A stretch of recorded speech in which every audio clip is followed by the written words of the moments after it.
أعوذ بالله من الشيطان الرجيم. بسم الله الرحمن الرحيم.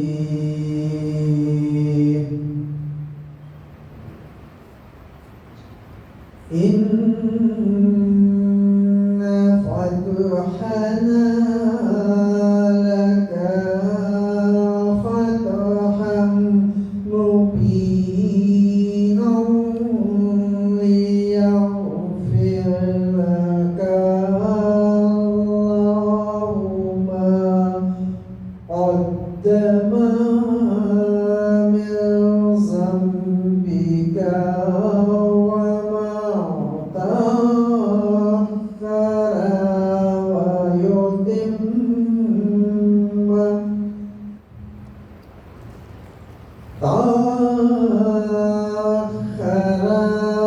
ويتم نعمته عليك ويهديك صراطا مستقيما.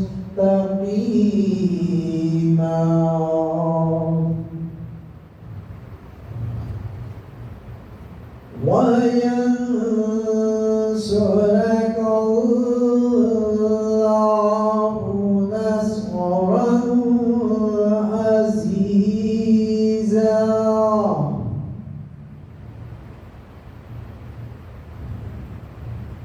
هو الذي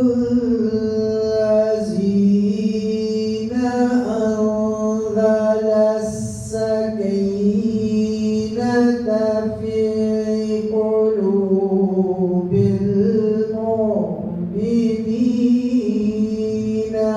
ليزدادوا إيمانا مع إيمانهم.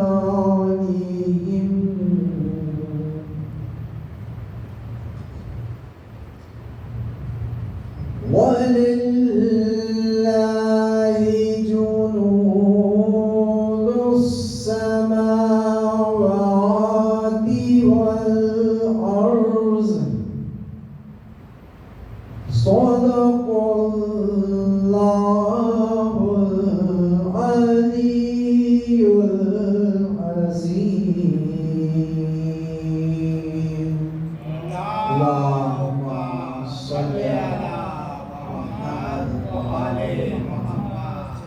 بسم الله الرحمن الرحيم.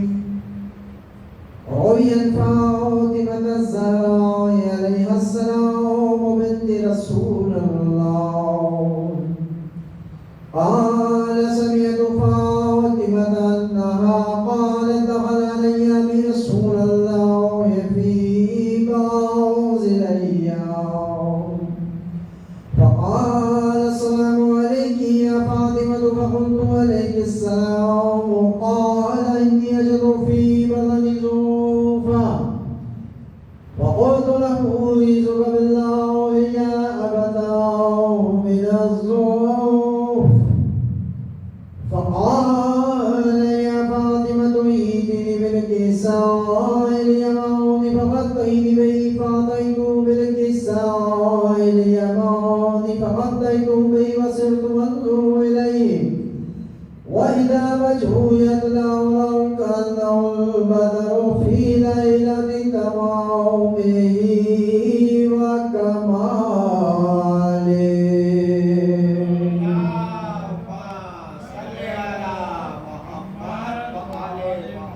فما كانت إلا سادا وإذا بالولد الحسن قد أقبل وقال السلام عليك يا أمه. فقلت عليك السلام يا قرة عيني وسمعت أفواهي. فقال يا أمه إني أشم عندك رائحة طيبة كأنها رائحة جد رسول الله. فقلت نعم إن جدك دعت الكساء. فأقبل الحسن وهو الكساء وقال السلام عليك يا جد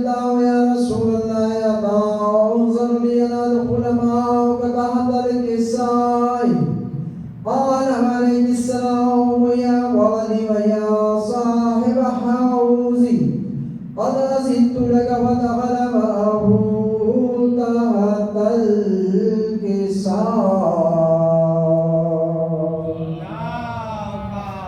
صل على محمد وآل محمد فما كانت إلا سعة وإذا بالولد الحسين قد أقبل قال السلام عليك يا أمه فقلت وعليك السلام يا ولدي ويا قرة عيني وثمرة فؤادي فقال لي يا أمه إني أشم عندك رائحة طيبة كأنها رائحة جد رسول الله فقلت نعم إن جدك وأخاك تحت الكساء فدني الحسين نحو الكساء وقال السلام عليك يا جدا والسلام عليك يا من اختار الله وتعوذ لي أن أدخل معكم تحت الكساء فقال عليك السلام يا ولدي ويا شافع أمتي قد أزدت لك فدخل معهم تحت الكساء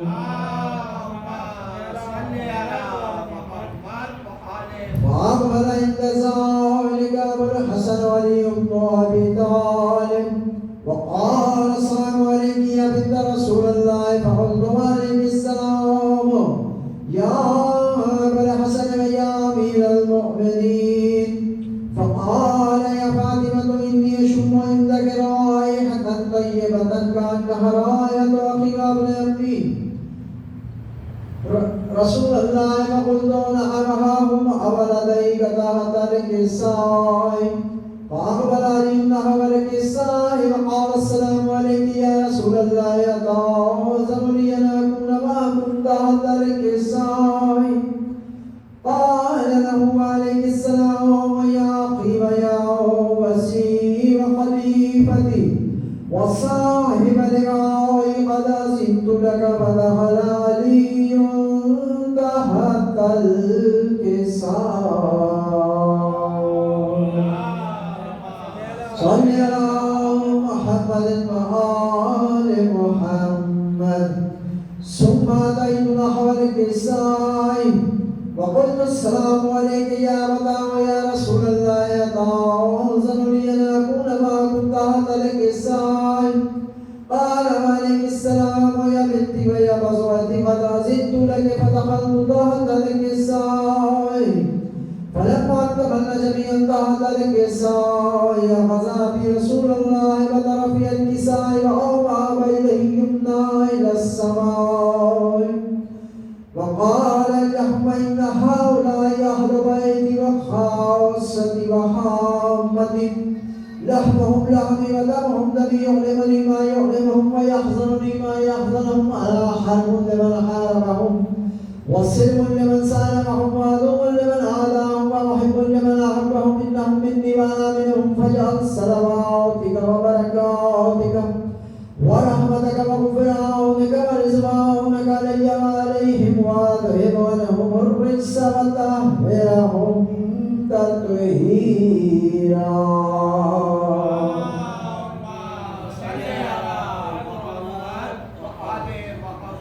فقال الله عز وجل يا ملائكتي ويا سكان السماوات إني ما خلقت سماء مبنية ولا أرضا مبنية ولا قبرا منيرا ولا شمسا مضيئة ولا فرقا يدعو ولا بحرا يجري ولا فلكا يسري إلا في محبة هؤلاء الخمسة الذين هم تحت الكساء فقال لئن جبرائيل يا ربي ومن تحت الكساء فقال عز وجل هم أهل بيت النبوة ومحل الرسالة هم فاطمة وأبوها ومحلها وبنوها صل على محمد وآل محمد فقال جبرائيل يا ربي تعوذ لي أن أعبد الأرض ليكون معهم سادسا فقال اللهم قد أزدت لك فعبد الأمين جبرائيل وقال السلام عليك يا رسول الله الذي لا يقرب السلام ويحسب بالتحية والإكرام ويقول لك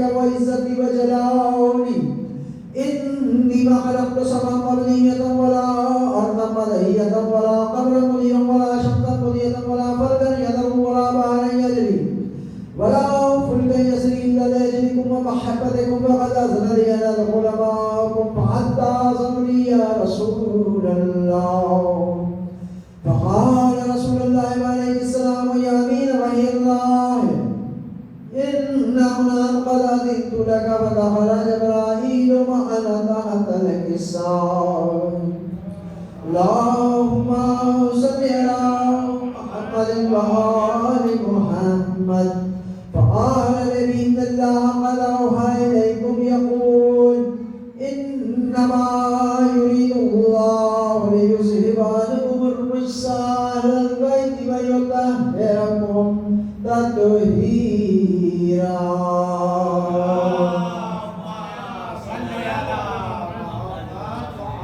فقال للنبي يا رسول الله أخبرني ما لجلوس هذا تحت الكساء من الفضل عند الله. فقال النبي صلى الله عليه وآله والذي بعثني بالحق نبيا واصطفاني بالرسالة نجيا ما ذكر خبرنا هذا في محفل من محافل الأرض وفي جمع من شيعتنا ومحبين إلا ونزلت عليهم الرحمة وحفت بهم الملائكة واستغفرت لهم إلى أن يتفرقوا. فقال علي عليه السلام إذا لا يفوزنا وفاز شيعتنا ورب الكعبة.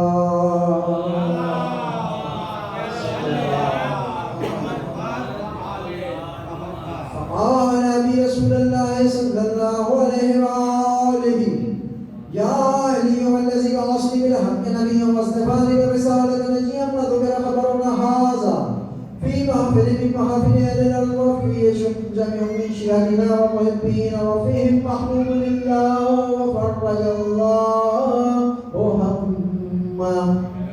ولا مهموم لله وكشف الله همه ولا طالب حاجة إلا وقضى الله حاجته. فقال علي عليه السلام إذا فلا فزنا وسعدنا وكذلك شئتنا فازوا وسعدوا في الدنيا والآخرة ورب الكعبة.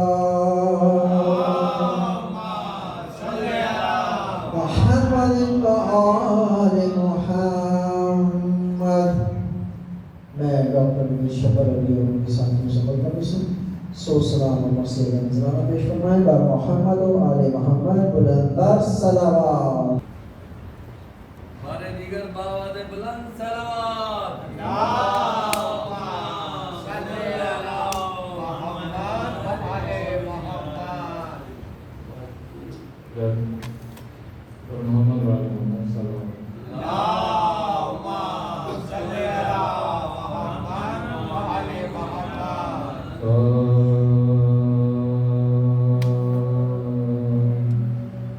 سوتے ہی کب تھے ساتھی یہ کوثر تمام رات. سوتے ہی کب تھے ساتھی یہ کوثر تمام رات. کرتے تھے ذکر خالق اکبر تمام رات. کرتے تھے ذکر خالق اکبر تمام رات. بیدار بختی شب ہجرت گواہ ہے. بس ایک بار سوئے ہیں حیدر تمام رات.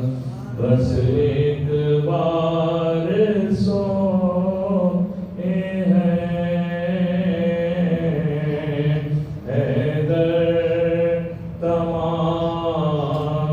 رات سوتے ہی کب کے ساتھی ہے سارے دیگر سروات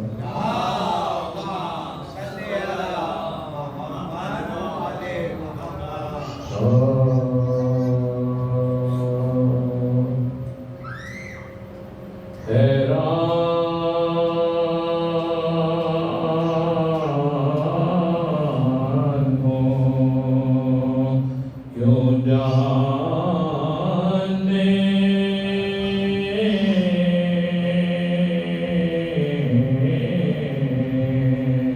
آیا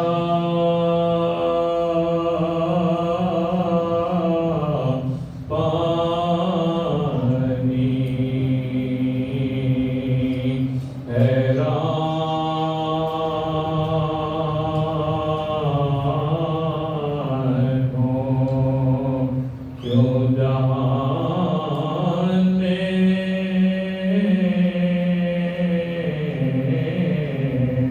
آیا پانی دریا میں کس لیے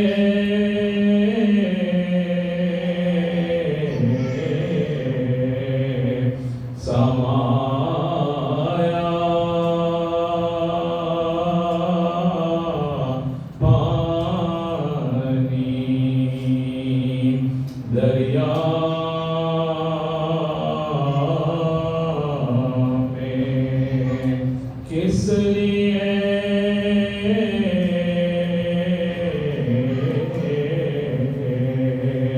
سمایا پانی اے ابر اگر ہزار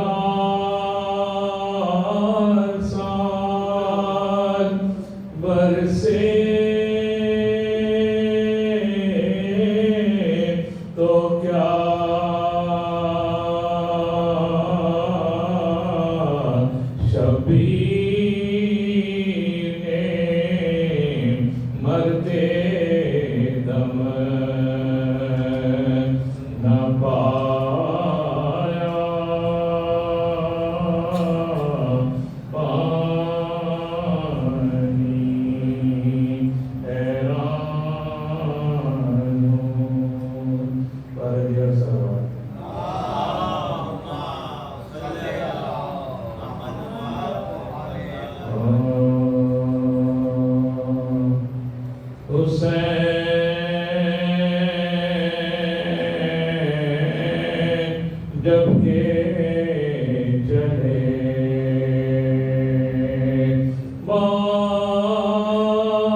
شکر رام کے چند سو پورن کا شکر اور دیگر سروات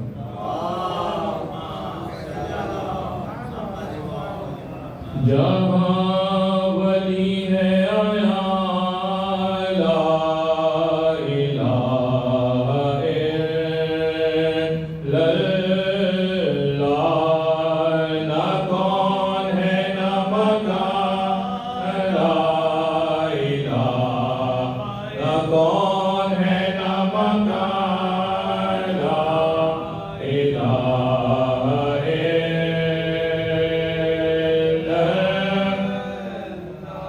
سبھی زمانے کی گردش سے ہو گئے مجبور امام زمان الہ مگر امام زمان لا الہ الا علی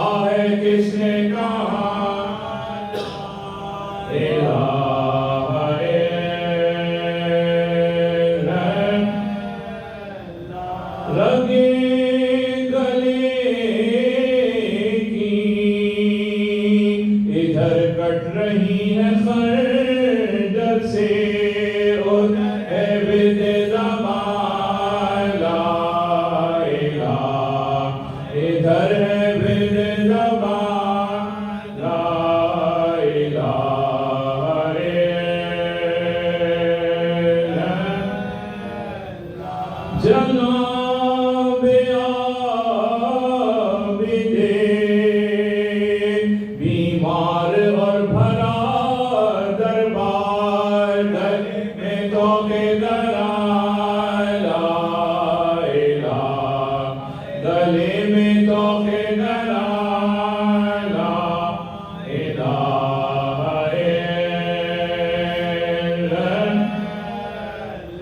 رشید امام زمانہ کی معرفت کے بغیر فقط ہے وہم و گمان لا الہ فقط ہے وہم و گمان لا الہ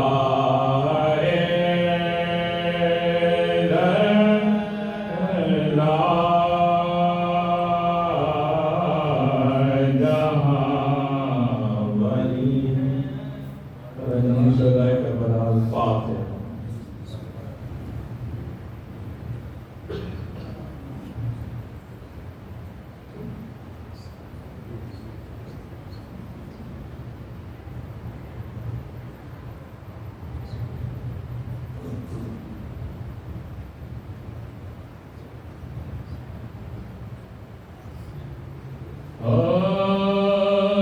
بے چین دل سے حضرت باقر کی یاد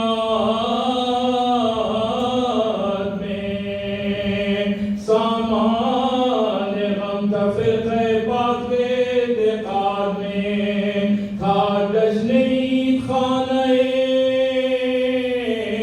اہل انعام میں گویا بہار آئی تھی باغ گویا بہار آئی تھی باغ مراد خوش تھے کہ بار بار شجر مدعا ہوا ایک تازہ گل علی کے چمن سے ایک تازہ گل علی کے چمن سے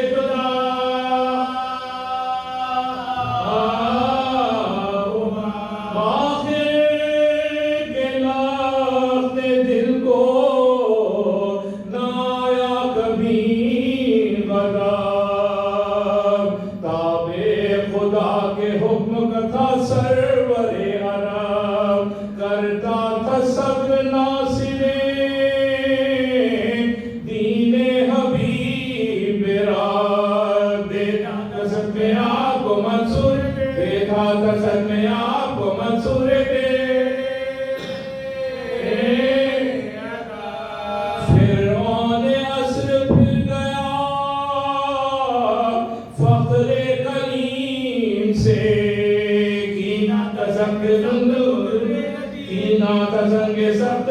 ذریتین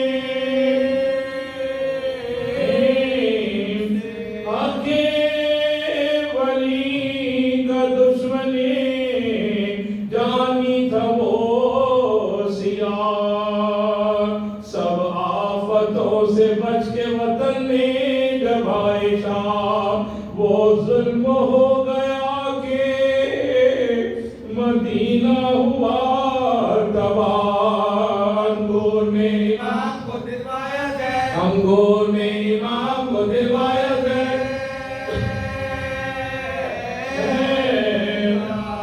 سروے ریاض دی کا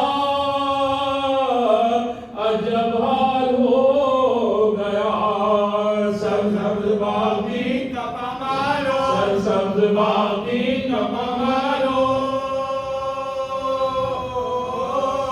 گیا پاتے تھے جس سے رزق مساکین و بے نوا اس گھر میں خاک اڑنے لگی وہ مصیبتہ مل کر بدر سے موسیے کاظم نے کی بکار حضرت وقت نظر جو ہم کو وسیع حضرت وقت نظر جو ان کو وسیع کیا ہوٹوں پہ دم تھا موت تھی آنکھوں کے سامنے بلوایا سب عزیزوں کو بلوایا سب عزیزوں کو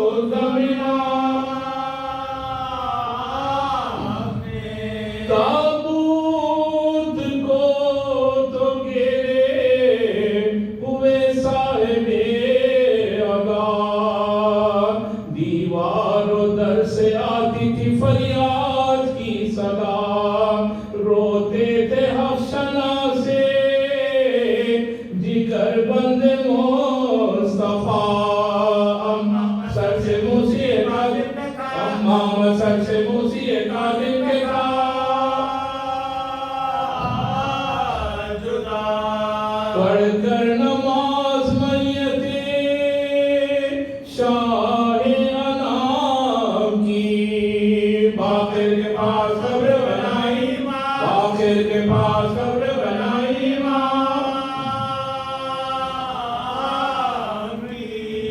تقدیر نے کہا کہ تاسف کا ہے مقام اب اس جگہ پہ دفن نہ ہوگا کوئی امام شبت سے ابتدا ہوئی جعفر پہ اختتام یک جائے چار نائب پیغمبر یک جائے چار نائب پیغمبر پہلو بدر کا موسیے کاظم نہ پائیں گے مثل حسین ایک نہیں بسی بسا مثل حسین ایک نہیں بسی بسا آئیں گے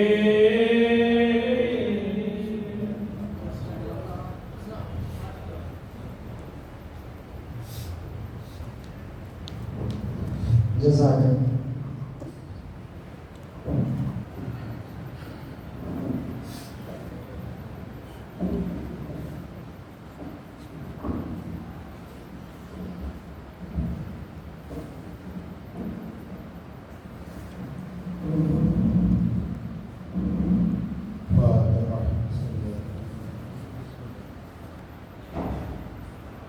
اللہ ولا قوة إلا بالله العلي العظيم. أعوذ بالله من الشيطان الرجيم. بسم الله الرحمن الرحيم. الحمد لله الذي هدانا لهذا وما كنا لنهتدي لولا أن هدانا الله. لقد جاءت رسل ربنا بالحق.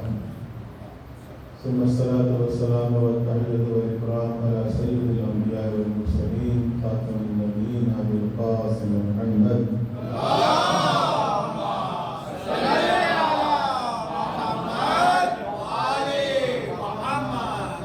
وآل الطيبين الطاهرين المعصومين المظلومين الذين أذهب الله عنهم الرجس وطهرهم تطهيرا.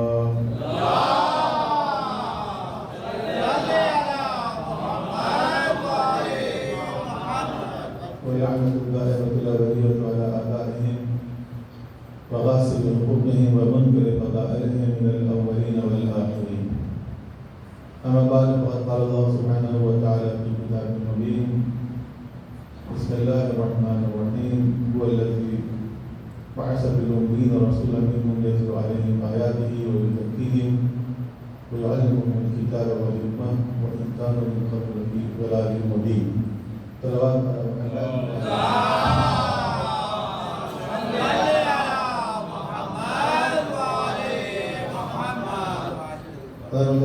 آج کی روز سیدہ آسمانی مملکت کے چھٹے درخشاں ستارے صادق آل محمد امام جعفر صادق علیہ السلام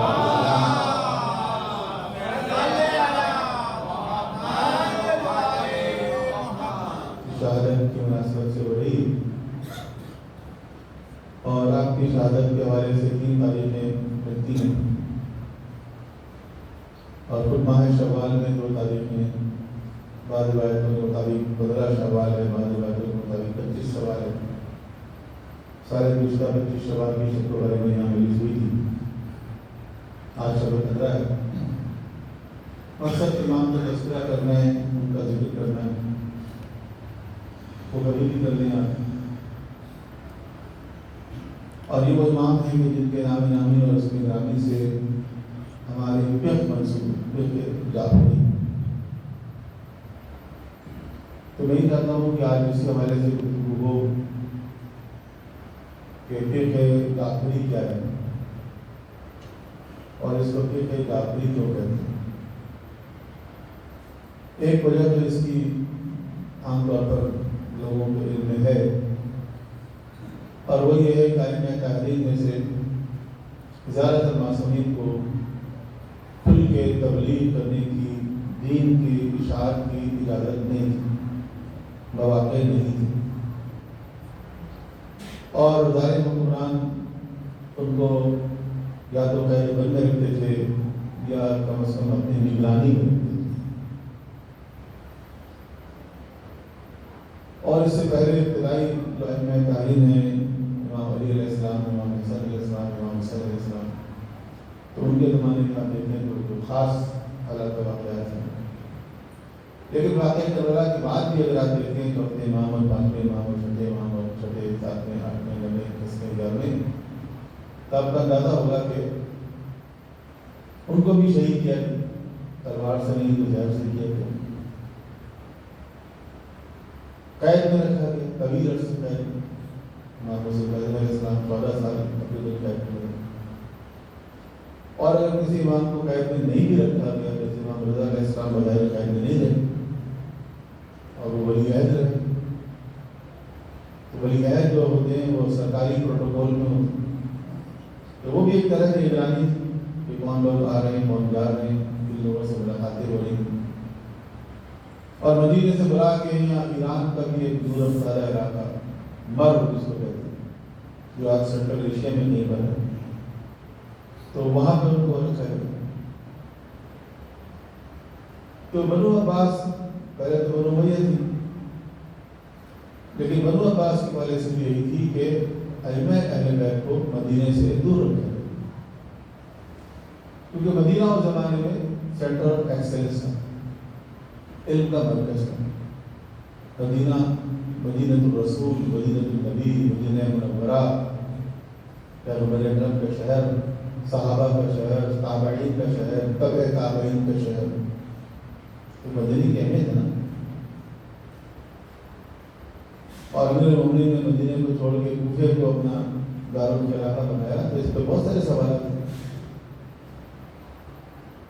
ظاہر ہے شام کی وجہ سے بنایا، لیکن اس کے علاوہ شاید والا یہ بھی نہیں چاہتے ہوں گے کہ یہ جو جنگ ہے، لڑائی ہے، قتل و غارت کری ہے، یہ مدینے یا مدینے کے اطراف میں ہو.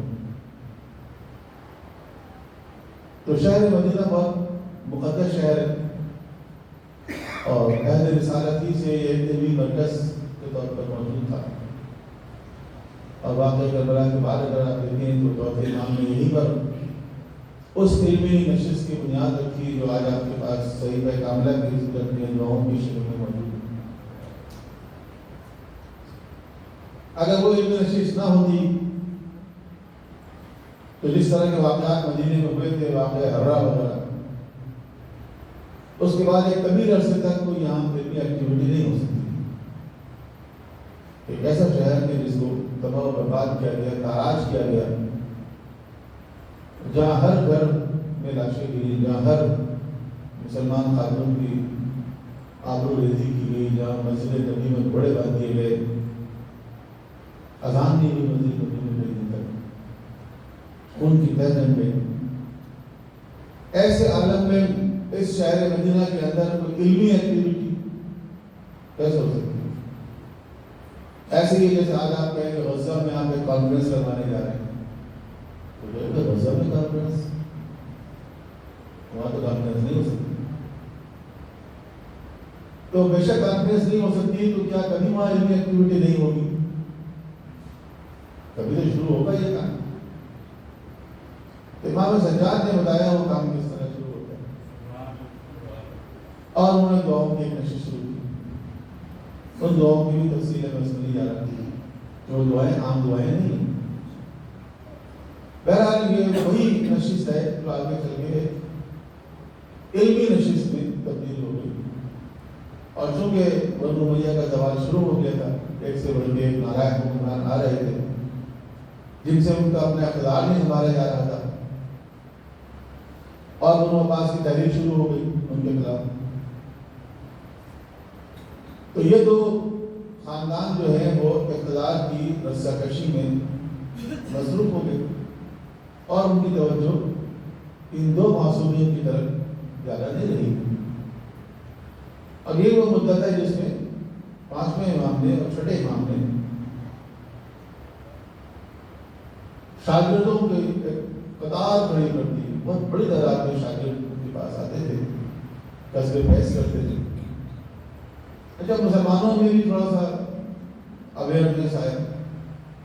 مسلمان جو اس سے پہلے احادیث سے خاص طور پر غافل تھے، تو مسلمانوں کو یہ احساس پیدا ہوا کہ حدیث ایک بہت بڑا خزانہ ہے، اور اس کے اندر کافی خرابیاں شروع ہو گئی ہیں، لوگ جعلی حدیثیں پڑھنے لگے ہیں، غلط روایتیں کرنے لگے ہیں۔ اس لیے عمر بن Abdul Aziz was the first Muslim ruler who officially ordered to compile ahadith. It was 99 Hijri to 100 and 101 Hijri. تقریباً 2.5 سال مشکل سے عمر بن عبدالعزیز کی خلافت میں حکومت رہی۔ عمر بن عبدالعزیز کا تعلق میں بنو امیہ کے شجر خمیسہ سے تھا، لیکن شریف آدمی بنو امیہ میں کہاں چلتے ہیں بڑا، تو ان کو بھی 2.5 سال کے بعد زہر دے کے جنت میں بھیج دیا گیا کہ اتنے اچھے آدمی کو یہاں تک ان کو جنت میں ہونا چاہیے۔ تو مختصر مدت نہیں عمر بن عبدالعزیز کی خلافت کی، لیکن اس دوران کئی اچھے کام ہونے کی، ان میں سے ایک کام یہ کیا ہے کہ حدیث کو جمع کرنے کا حکم دیا کہ حدیث کو جمع کر لو، یہ ضائع ہو رہی ہے، بکھر رہی ہے، جعلی حدیثیں بڑھی جا رہی ہیں۔ تو پہلی مرتبہ یہ کام ہوا، جب کام شروع ہوا تو مسلمانوں کے پاس آئے کچھ نہیں۔ دیکھیے دعوے تو بڑے بڑے ہوتے ہیں کہ حضور کیا کہہ رہے ہیں، میں 2 چیزیں چھوڑ کے جا رہا ہوں، قرآن اور سنت۔ تو کہاں کی سنت؟ کب کمپائل کیا آپ نے سنت کو؟ کب آپ نے جمع کرنے کی کوشش کی سنت؟ کب آپ نے اس کو کمپائل کیا، کب پبلش کیا؟ ذرا تاریخ ہے، تدوین ہے، حدیث پڑھتے ہیں، زیادہ ہو جائے گا۔ ہر چیز کی ہسٹری ہوتی ہے نا، اس کی ایک ہسٹری آف کمپائلیشن آف حدیث، اس میں دیکھ لیں آپ کو اندازہ ہو جائے گا حدیث کب کمپائل ہوئی اور کتنی دیر سے خیال آیا مسلمانوں کو۔ تو جب خیال آیا تو اس وقت ان کے پاس تھا ہی کچھ نہیں، تو مجبور ہوئے کہ وہ ائمہ تحریک کے پاس۔ اور اس زمانے میں جو شخص حدیث بیان کرتا تھا وہ انہی 2 معصومین سے کرتا تھا، قال ابا جعفر قال ابا عبداللہ۔ ابا جعفر امام محمد باقر علیہ السلام،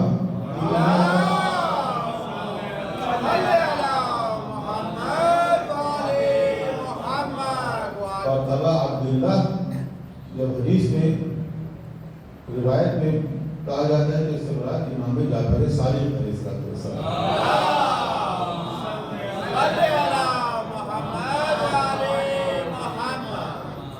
کیونکہ عید و معصومین کے زمانے میں یہ موقع ملا اور کل کی حدیث کی تدوین ہوئی. اس کے بعد میں فقہ جعفری کہا گیا، مکتب اہل بیت کو، مکتب تشیع کو فقہ جعفری. حالانکہ یہ جو فقہ جعفری ہے اس زمانے میں جیسے فقہ جعفری کہا جاتا تھا وہ فقہ تھی، وہ فقہ نہیں تھی، وہ تو شریعت محمدی تھی. وہ تو شریعت محمدی تھی. فقہ تو وہ ہوتی ہے جو ایک فقیہ جب شریعت کو سمجھنے کی کوشش کرتا ہے، شریعت کے جو سورسز ہیں قرآن حدیث، ایک فقیہ جب شریعت کے سورسز کو سمجھنے کی کوشش کرتا ہے اپنے علم سے، اپنی مہارت سے، اور اس کے بعد جو اس کی انڈرسٹینڈنگ ہوتی ہے وہ ہوتی ہے فقہ. جو ہے ایک فقیہ کی انڈرسٹینڈنگ کو کہتے ہیں. فقیہ کا مطلب یہ مین آف انڈرسٹینڈنگ، اور فقہ کا مطلب انڈرسٹینڈنگ. البتہ ہر طرح کی انڈرسٹینڈنگ نہیں ہے. یہاں وہ فقہ سے مراد یتفقہ فی الدین، جیسے کہ قرآن کریم میں نظر آیا دین میں سمجھ بوجھ. تو ایک فقیہ کی سمجھ بوجھ ہے فقہ. اسی لیے اس کے اختلاف بھی، کیونکہ جب انسان کسی چیز کو سمجھنے کی کوشش کرتا ہے، بہت سارے لوگ بعض اوقات کسی ایک چیز کو سمجھنے کی کوشش کرتے ہیں تو وہ اختلاف ہو جاتا ہے. سمجھ کا اختلاف، difference of views, difference of understanding, difference of opinion, ہر شعبے میں. یہ نہیں ہے کہ صرف فقہ اسلامی میں، ہر جگہ، ہر فیلڈ میں. سائنس میں بھی ہے. سائنس میں بھی اگر آپ رہیں تو لاز جو ہیں وہ تو لمیٹڈ ہے، بہت کم ہے. لاز جو ہیں وہ یونیورسلی ٹیسٹڈ ہے اور ایکسیپٹڈ ہے. لیکن سائنس زیادہ تر لاز نہیں ہے، زیادہ تر تھیوریز ہیں. یہ تھیوریز کیا ہے؟ یہ تھیوریز جو ہیں یہ سائنسدانوں کی آراء ہیں، سائنسدانوں کے خیالات ہیں، سائنسدانوں کے نظریات ہیں. اور ایک ایک ایشو کے بارے میں، کسی ایک فزیکل فینومینا کے بارے میں بعض اوقات 10 تھیوریز ہیں. 2-4 نہیں، 10 بھی، 2-4 بھی ہیں لیکن 10 بھی. کریشن آف سولر سسٹم کے بارے میں 10 مختلف theories. Big being is one of them. although big being is popular widely accepted, لیکن بگ بینگ پہ آخر نہیں. اس طرح کے اور 10 theories. Origin of life is, زمین کے اندر لائف کیسے شروع ہوئی، 15 مختلف تھیوریز ہیں، ایک نہیں. تو ہر علم میں یہ ہوتا ہے کہ جب آپ اس کو سمجھنے کی کوشش کرتے ہیں. یہی تو ہم ایگزامپل بھی دیتے ہیں کہ جس طرح ایک چیز ہے جس کو آپ کہتے ہیں نیچر، اور ایک چیز ہے جس کو آپ کہتے ہیں سائنس. نیچر جو ہے وہ گاڈ گفٹڈ ہے. نیچر وہ جو خدا نے بنایا. ایک چیز ہے نیچر جو خدا کی تخلیق ہے. And there is no flaw in nature. Nature کے اندر کوئی فلاء نظر نہیں ہے. ہل طرح میں فطور، قرآن کریم کا کیا کوئی فطور نظر آیا اس کے اندر؟ خدا کی تخلیق، خدا کی تخلیق میں فطور نہیں. وہ نیچر پرفیکٹ ہے، خدا نے خلق کیا اس کو. ایک چیز ہے سائنس. سائنس کیا ہے؟ Science understanding of nature. Understanding of nature. تو جب سائنسدانوں نے اسی نیچر کو سمجھنے کی کوشش کی تو ان کے اندر difference of views, difference of opinion آنا شروع ہو گیا. نیچر تو پرفیکٹ ہے لیکن اس کی انڈرسٹینڈنگ بے عینی شریعت جو ہے وہ گاڈ گفٹڈ ہے، اوپر سے آئی ہے. اور فقہ جو ہے وہ ہیومن ایفرٹس کا نام ہے، انسان کی کوشش کا نام ہے. فقہ جو ہے ایک فقیر کی انڈرسٹینڈنگ کا نام ہے. فقہ ایک فقیر کی انڈرسٹینڈنگ کا نام ہے. شریعت جو ہے وہ ڈیوائن ہے، اوپر سے ہے. تو شریعت کا فلاح نہیں، لیکن اس کی انڈرسٹینڈنگ میں ڈفرینس ہوتی ہے. ڈفرینس آف انڈرسٹینڈنگ ہے. فقہا کی آرا مختلف ہوتی ہے. کسی ایک اسکول آف تھاٹ میں بھی فقہا کی آرا مختلف ہوتی ہے، اور ڈفرینٹ اسکول آف تھاٹ میں بھی فقہا کی آرا جو ہے وہ مختلف ہوتی ہے. ایک بہت سینئر پروفیسر ہمارے ساتھ پچھلے ایران میں کانفرنس میں تھے، تو ہم لوگ مشرق مقدس گئے، جب نماز پڑھی تو انہوں نے ہاتھ کھول کے نماز پڑھی، انہوں نے سجدہ کی رکھی بس. اور میں نے اس نظام سے بڑی انہوں نے بات میں مجھ سے کہا، میں نے فقہ جعفری کے مطابق نماز پڑھی اور کہیں بہت مزہ آیا. بڑی رہنے لگے، میں نے فقہ جعفری کے مطابق نماز پڑھی اور بہت مزہ آیا. تو پھر کہتے ہیں میں نے اس پہ ریسرچ کی ہے، نمازیں جو ہیں وہ شیعہ اور سنی کی نمازوں میں زیادہ ڈفرینس نہیں ہے. اگلا جملہ سنیں آپ. کہتے ہیں میں نے ریسرچ کی، شیعہ اور سنی کی نمازوں میں زیادہ ڈفرینس نہیں ہے. اس سے زیادہ ڈفرینس تو سنی کی نمازوں میں ہے. اس سے زیادہ ڈفرینس سنی کی نمازوں میں ہے. تو یہ بات ٹھیک ہے کہ فقہی مسائل میں بعض بات کسی ایک اسکول آف تھاٹ کے اندر بھی جو فقہا کی آرا ہے وہ مختلف ہوتی ہے. تو وہ چیز جو ائمہ تعلیم نے پیش کی ہے وہ ہے شریعت محمدی. وہ علم جو وحی کی صورت میں پیغمبر کے پاس آئے اور وہی سینہ بہ سینہ ان تک منتقل ہو. ورنہ کوئی بتائے کہ مثلا ان کے استاد کون تھے؟ امام ابو حنیفہ کے استاد تھے امام صادق علیہ السلام تھے، اور فخر سے بیان نہیں کرتے تھے. لولا ارسلتان لہلک النعمان، اگر وہ 2 سال نہ ہوتے جو میں نے امام کی خدمت میں گزارے تو میں ہلاک ہو جاتا. نعمان ابن ثابت الزہری نام تھا. تو 2 سال انہوں نے امام کی خدمت میں گزارے، اور ان 2 سالوں کو اتنا فخر کرتے ہیں کہ 2 سال نہ ہوتے تو میں ہلاک ہو جاتا. تو 2 سال انہوں نے امام کی خدمت میں گزارے اور اپنے مکتب کے امام، بلکہ ایک بہت بڑے طبقے کے نزدیک امام اعظم ہے.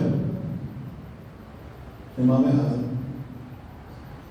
البتہ یہ فقہ کے امام جو مختلف اسلامی علوم ہے نا، ان کے اندر جو لوگ بڑی اتھارٹی سمجھے جاتے ہیں ان کو امام کہہ دیتے ہیں احترام میں. فقہ کے امام، امام ابو حنیفہ، امام مالک، امام شافعی، امام احمد بن حنبل، یہی نہیں اور بھی تھے. ان کے شاگرد بھی بہت بڑے فقہا گزرے. سفیان ثوری، محمد حسن شیبانی، قاضی ابو یوسف، سارے بڑے نام ہیں جو ان کے شاگرد ہیں. ان کو امام کہتے تھے. کوئی حدیث کا امام ہوتا ہے، امام بخاری، امام مسلم، امام ترمذی، یہ حدیث کے امام. کوئی تفسیر کا امام ہے امام ابن کثیر، کوئی تاریخ کا امام ہے امام طبری. ان کے ناموں میں امام لگا دیا جاتا ہے کیونکہ یہ اپنے سبجیکٹ کے ماہر ہیں، اتھارٹی سمجھے جاتے ہیں. ڈاکٹر طاہر القادری صاحب سے پوچھا گیا کہ امام ابو حنیفہ بھی امام ہے، امام صادق علیہ السلام بھی امام ہے، ان دونوں کی امامت میں کیا فرق ہے؟ اور ان کا زمین و آسمان کا بھی فرق ہے. وہ فقہ کے امام ہے، ایک سبجیکٹ کے امام ہے، یہ امت کے امام ہے. یہ امت کے امام ہے، وہ ایک سبجیکٹ کے امام ہے. جیسے ایک مسجد کا امام ہے، یہ بھی امام ہے. ایک مسجد کا امام ہے، ایک امت کا امام ہے. بقول اقبال کے قوم کیا چیز ہے، قوموں کی امامت کیا ہے، اس کو کیا سمجھیں گے 2 رکعت کے امام. ایک 2 رکعت کے امام. جب آپ نماز پڑھتے ہیں تو 2 رکعت پر ڈیپینڈ کرتے ہیں نا ان کے اوپر. قرات ہوگا علم اور سورہ، باقی پوری نماز پوری پڑھنی پڑتی. تو باقی پوری نماز کے ذمہ دار آپ نہیں ہیں. علم اور سورہ کا آپ ان پر ڈیپینڈ کر رہے ہیں. علم اور سورہ 2 رکعتوں میں ہی ہے. تو یہ امامت اور امت کی امامت، بڑا فرق ہے دونوں میں. لوگوں نے کہا کہ حضور نے چونکہ ان کو نماز میں آگے بڑھا دیا اس لیے ہم نے ان کو خلافت میں آگے بڑھا دیا. بھئی یہ امامت اور وہ امامت مختلف ہے. تو وہ فقہ امامت، تو مختلف علوم کے جو ماہرین ہیں ان کو احترام میں کہا جاتا ہے امام. لیکن ایک بات میں عرض کروں اپنی خدمت میں کہ امام ابو حنیفہ یا امام مالک، امام ابو حنیفہ اور ان کے شاگرد وغیرہ کوفے میں تھے اور سائملٹینیسلی امام مالک اور ان کے شاگرد وغیرہ مدینے میں تھے. اور دونوں اس زمانے میں ابنی مراکز تھے، دونوں سینٹر آف ایکسلنس تھا، کوفہ بھی اور مدینہ میں. بڑے بڑے علماء دونوں شہروں میں ہوتے تھے، مختلف مکاتب ہوتے تھے. تو جب امام ابو حنیفہ کوفہ میں موجود تھے، جب امام مالک مدینے میں موجود تھے، اس زمانے میں کوئی شخص بھی نہ حنفی تھا نہ مالکی تھا. جی ان کے زمانے میں، ان کے زندگی میں کوئی شخص حنفی نہیں تھا اور کوئی شخص مالکی نہیں تھا. نہ کوئی شخص شافعی تھا امام شافعی کے زمانے میں، نہ کوئی شخص حنبلی تھا امام احمد بن حنبل کے زمانے میں. یہ سارے نام بعد میں آئے. یہ نام اس وقت پڑے جب مسلمانوں نے اجتہاد کا دروازہ بند کر دیا. جو بعد میں بنو عباس کے حکمران آئے، نالائق حکمران، نااہل حکمران، اپنے اقتدار کو کچھ سنبھال نہیں پاتے تھے. کبھی ایرانی ان کے اوپر حاوی ہو جاتے تھے، کبھی ترک ان کے اوپر حاوی ہو جاتے تھے. وہ جو چاہتے تھے دستے کرواتے تھے. تو وہ اصل میں فقاہت کے اس انسٹیٹیوشن سے خائف ہو گئے. یہ اتنی طاقتور ہوتے جا رہے ہیں، لوگ ان کی طرف بہت مائل ہو رہے ہیں، ایسا نہ ہو کہ ہمارے لیے خطرہ نہیں. انہوں نے کیا کیا؟ انہوں نے اجتہاد کا دروازہ بند کر دیا اور کہا کہ یہ چار بڑے فقیہ ہیں، انہی کی تقریر ہوگی اور کسی کی نہیں. جب آفیشیل یہ سب کچھ ہو گیا تو عالم اسلام بڑھ پڑا تھا، دین برادروں پر پھیلا پڑا تھا. اب جس خطے کے اندر ان بزرگوں کے شاگرد وغیرہ پہنچے،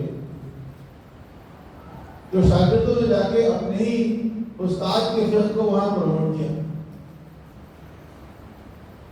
ٹھیک ہے، جیسے آج پاکستان میں آپ دیکھتے ہیں کچھ لوگ دیوبندی ہیں، کچھ لوگ بریلوی ہیں.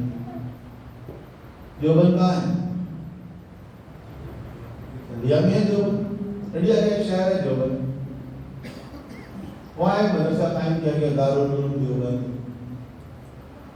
1887 وغیرہ میں، برطانیہ کے دور میں. برطانوی حکومت نے اس میں کافی کنٹریبیوٹ کیا. پھر اس کے مقابلے میں 1902-3 وغیرہ میں بریلی میں احمد رضا خان صاحب نے ایک بار مدرسہ بنا دیا، منظر الاسلام بریلی. تو دو مدرسے بن گئے، دونوں کے نظریات میں ذرا کافی فرق تھا. دیوبند مکتب فکر میں جو نظریات پڑھائے جاتے تھے وہ سعودی عرب سے متاثر ہو کر چونکہ علماء تھے کے دوران وہابی نظریات کے اثرات زیادہ تھے.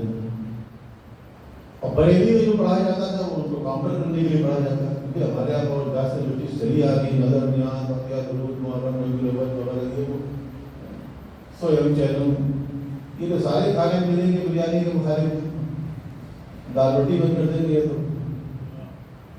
تو یہ ذرا کاؤنٹر کرتے ہیں. یہ دو مدرسے ہیں دو شہروں کے اندر. پھر پاکستان میں کہاں سے آئے یہ سب لوگ؟ پاکستان میں اس طرح آئے تو وہیں سے نکلنے والے شاگرد جو تھے وہ جب پورے ہندوستان میں پھیلے تو جس علاقے میں وہ شاگرد گئے اور جس مسجد میں جا کے انہوں نے قبضہ جمایا وہاں اسی نظریے کو پروموٹ کرنا شروع کر دیا. مسجد میں قرآن کریم میں لکھا ہوا ان المساجد للہ، مسجدیں اللہ کے لیے. لیکن پریکٹیکلی مسجدیں جو ہیں وہ اللہ کے لیے نہیں ہے، ملا کے لیے۔ تو جہاں جس کا ہولڈ ہو گیا اس نے وہی نظریہ پھیلانا شروع کر دیا۔ اس طرح علاقے تقسیم ہو گئے، دیوبندی، بریلوی، اس طرح۔ لیکن ہے پیچھے سے سب ایک ہی، حنفی، یہ سب امام ابو حنیفہ کے ماننے والے ہیں، انہی کے مقلد ہیں۔ ایک ہی امام ابو حنیفہ کے نظریات میں آپ دیکھیں کہ اتنا فرق ہو گیا کہ ایک دوسرے کی تکفیر کرتے ہیں، نمازیں پڑھتے ایک دوسرے کے پیچھے۔ تو جب عالم اسلام میں اجتہاد کو بین کیا گیا، اجتہاد یعنی تحقیق، ریسرچ، جب آپ کسی سوسائٹی میں ریسرچ کو بین کریں گے، تحقیق پر پابندی لگائیں گے، اور آپ یہ کہیں گے کہ اس سے اختلافات پیدا ہو رہے ہیں، گویا آپ اختلافات کو ڈسکریج کر رہے ہیں، جبکہ علمی ایکٹیویٹی نام ہی اختلاف کا ہے۔ جتنے اختلافات ہوں گے اتنا علم جو ہے وہ پروموٹ ہوگا۔ اگر آپ ڈفرینس آف ویوز اور ڈفرینس آف اوپینین رکھنے کی اجازت نہیں دیں گے، اگر آپ اہل علم کا، اگر محققین کا آپ گلا توڑ دیں گے اور آپ اس سے یہ توقع کریں گے کہ وہی بیانیہ جو سرکاری ہے وہ ہر جگہ پی ٹی وی کی خبریں کرائیں، اس معاشرے میں تحقیق تو نہیں ہوگی۔ تو اجتہاد کا جو انسٹیٹیوشن کو بند کیا گیا، اس کا نقصان یہ ہوا کہ عالم اسلام میں یہ فرقے وجود میں آئے، کوئی حنفی بن گیا، کوئی شافعی بن گیا، کوئی مالکی بن گیا، کوئی کچھ بن گیا۔ اس سے پہلے نہیں تھے، جس زمانے میں یہ بزرگ تھے، جس زمانے میں یہ فقہاء تھے، اس زمانے میں ان کے نام سے کوئی فرقہ منسوب نہیں تھی۔ امام ابو حنیفہ تو کچھ لکھ کر ہی نہیں گئے، انہوں نے کوئی کتاب نہیں لکھی۔ ان کے تمام جو فقہی نظریات ہیں ان کے شاگرد قاضی ابو یوسف نے کمپائل کیے۔ تو عالم اسلام میں ایک طرح کا جمود پیدا، جمود فکری، جمود فکری، تو اجتہاد کا دروازہ بند کر دیا گیا۔ نہ صرف اجتہاد کا دروازہ بند کر دیا گیا بلکہ اس دروازے میں ایک تالا بھی لگا دیا، اس تالے کے اندر ایلفی ڈال دی گئی اور اس کی چابی لے جا کے نیٹی جیٹی کے پل سے ڈراپ کر دیا گیا تاکہ دروازہ کھول نہ پائے۔ اب یہ دروازہ کھل تو سکتا نہیں، چابی بھی نہیں ہے، تالے میں بھی ایلفی ڈلی ہوئی، اب ٹوٹ ہی سکتا ہے۔ اب جس کو اسٹارٹ کرنا ہے وہ دروازہ توڑ دیا ہے، پھر اسٹارٹ کرے۔ تو اہل الحدیث جو مسلمانوں کا ایک مقصد فکر ہے، جو غیر مخالف کہلاتا ہے، انہوں نے دروازے توڑ دیا لاکھاں۔ دروازے توڑنے کے پہلے بھی ماہر نہیں ان کے آباء و اجداد، تو انہوں نے ایسا دروازہ توڑا کہ اس کے بعد تو کہتے ہیں کہ اسلام کا دروازہ کھلا ہوا ہے۔ تو کھلا ہوا ہے کا مطلب یہ ہے کہ اس کی دیواریں بھی گری ہوئی ہیں، اس کی چھت بھی غائب ہے۔ اجتہاد کیا ہے؟ خالی میدان ہے، چٹیل میدان، اس میں آپ قیاس کے گھوڑے دوڑاتے ہوئے جائیں اور آپ پار ہو جائیں، یہ والا اجتہاد، اس کا دروازہ کھل گیا، ورنہ اجتہاد کا دروازہ بند ہے۔ ہاں ایک اجتہاد ہے جس کو کہتے ہیں اجتہاد مقید۔ مقید یہ ہے کہ آپ ایک اسکول آف تھاٹ کے اندر رہتے ہوئے اجتہاد کریں، اس سے باہر جا کے نہیں کریں گے، اس سے باہر جا کے نہیں کریں گے۔ مثلا امام ابو حنیفہ کے سامنے اگر کوئی مسئلہ آتا تھا تو وہ دیکھتے تھے کہ قرآن میں کیا لکھا ہوا ہے، احادیث میں کیا لکھا ہوا ہے، صحابہ کے نظریات کیا تھے، تو ان کا اپنا طریقہ کار ہے۔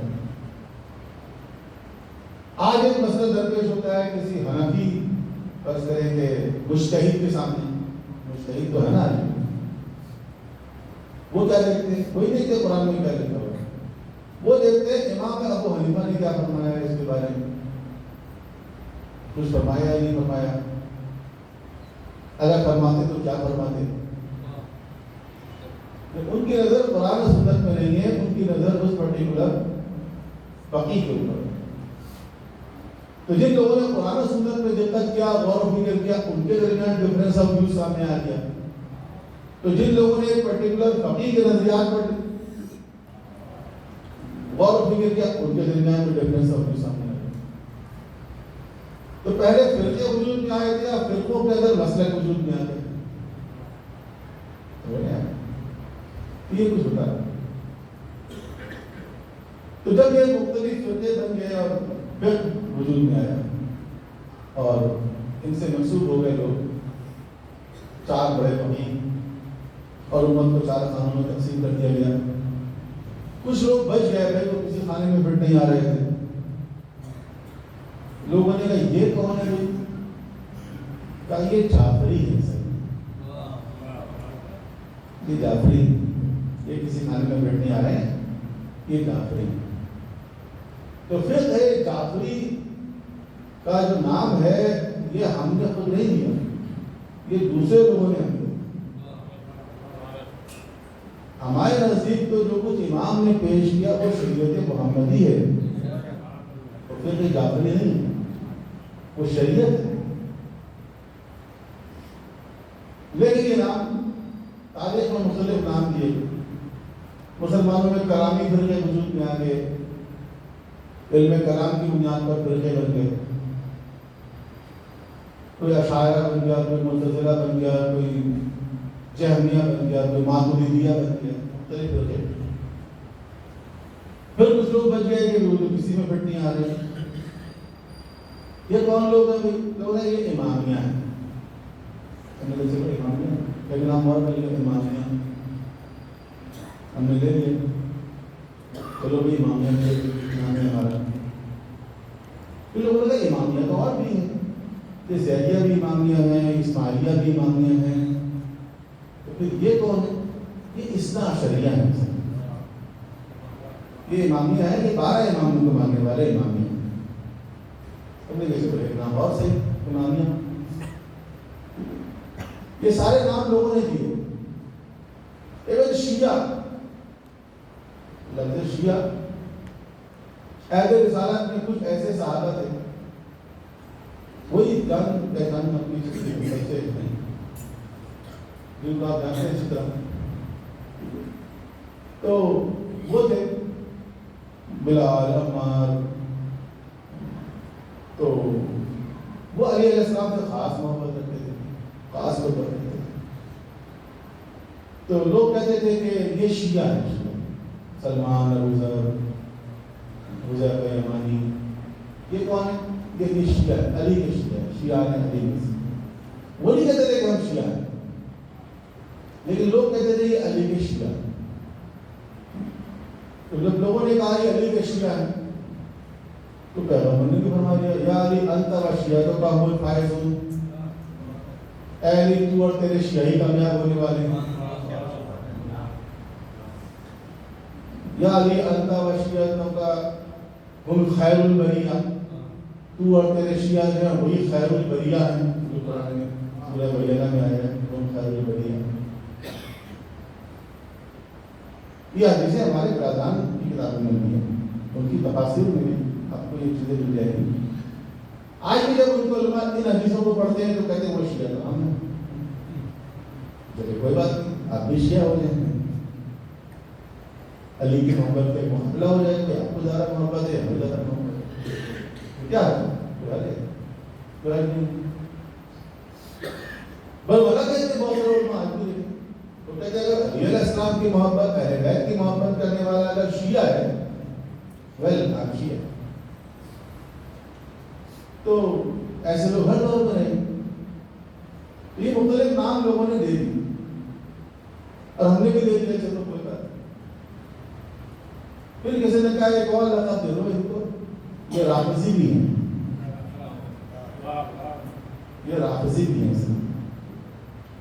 ہم نے کہا بہت نام ہم نے دے دیا، یہ کچھ اپنے لیے بھی رکھ لو، سب ابھی دے دو گے، کچھ خود بھی رکھو۔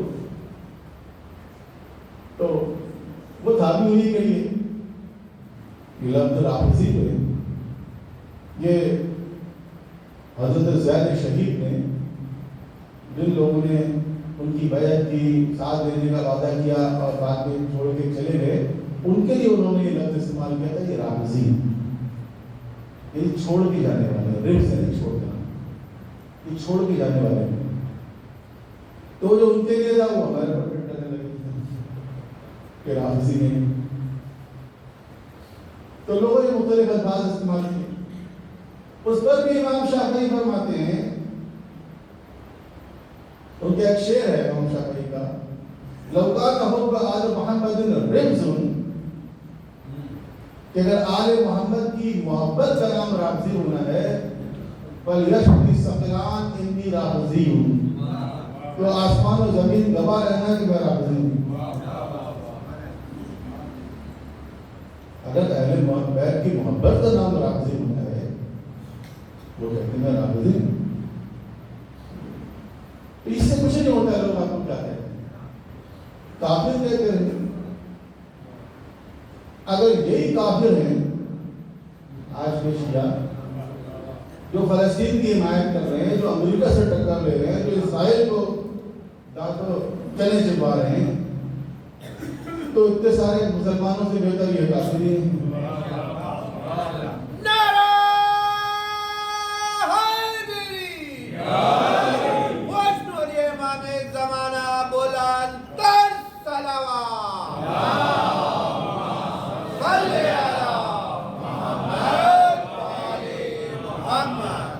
اور وہ مسلمان ہیں، مسلمانوں کے چمڑے ہیں، جن کے لیے ٹرمپ نے ایسے جملے بولے جو منبر سے تو کیا بیان کرے، امریکی اخبار میں نہیں لکھا جا سکتا، وہاں پہ وہ اسٹائل لگا رہے ہیں۔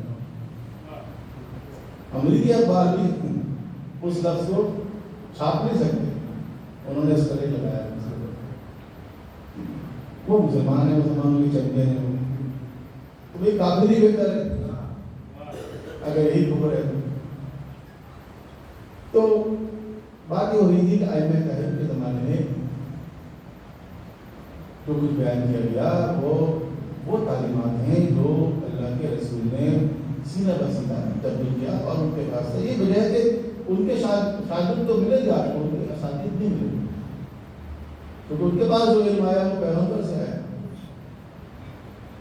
ہاں فقہ بعد میں مرتب، بڑے بڑے فقہا ان کے شاگرد